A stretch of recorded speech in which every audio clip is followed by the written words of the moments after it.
खुलताबाद येथील चित्सिया महाविद्यालयात आयोजित 2 दिवसीय मराठवाडा इतिहास परिषदेचे राष्ट्रीय अधिवेशन शनिवारी संपन्न झाले।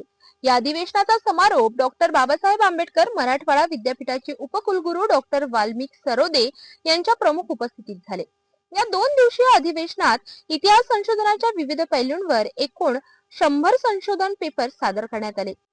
महाराष्ट्रासह देशातील विविध राज्यातून सुमारे 400 इतिहास संशोधक, अभ्यासक आणि प्राध्यापक या अधिवेशनात सहभागी झाले होते।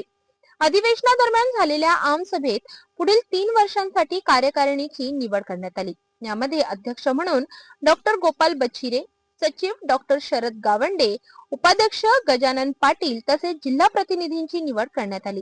या अधिवेशनाच्या यशस्वी आयोजनासाठी अनेकांनी विशेष परिश्रम घेतले।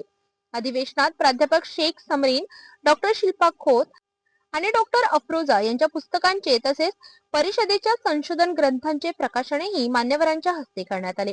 कार्यक्रमाचे सूत्रसंचालन डॉक्टर शिल्पा खोत आणि डॉक्टर घोलप यांनी केले, तर आभार डॉक्टर हरी जमले यांनी मानले।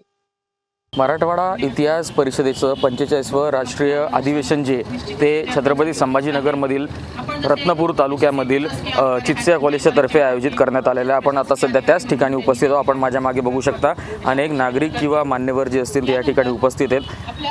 मार्गदर्शन करण्यात येते व्यासपीठावरती अनेक नागरिक जे अनेक मान्यवर जे ते या ठिकाणी उपस्थित आहेत। आपण माझ्यासोबत इकडे या ठिकाणी पण बघू शकता या ठिकाणी पुस्तकं जे इतिहासातले जे पुस्तकं आहेत ते या ठिकाणी ठेवण्यात आलेले आहेत। जसं की श्यामची आई साने गुरुजींनी लिहिलेलं पुस्तक जे ते या ठिकाणी ठेवण्यात आलेलं आहे।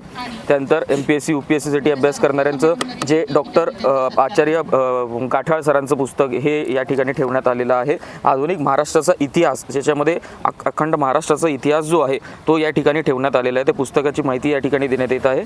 आणि अशा प्रकारचे हे जे आयोजन आहे हे चित्सिया कॉलेजच्या तर्फे या ठिकाणी करण्यात आलेले आहे। रत्नपूर तालुक्यामध्ये अनेक मान्यवर जे या ठिकाणी उपस्थित आहेत। 2 दिवसीय हे राष्ट्रीय अधिवेशन होतं 45व 12 आणि 13 अर्थात आज 13 डिसेंबर आहे आणि 13 डिसेंबरला या अधिवेशनाचं जे राष्ट्रीय अधिवेशनाचे आयोजन त्याचा समारोप कार्यक्रम जो आहे तो या ठिकाणी सुरू आहे। आपण माझ्या बाजूला बघू शकता हा जो आहे हा समारोप कार्यक्रम आहे आणि या ठिकाणी अनेक मान्यवर जे ते या अधिवेशनाला संबोधित करताना आपल्याला पाहायला मिळत आहे।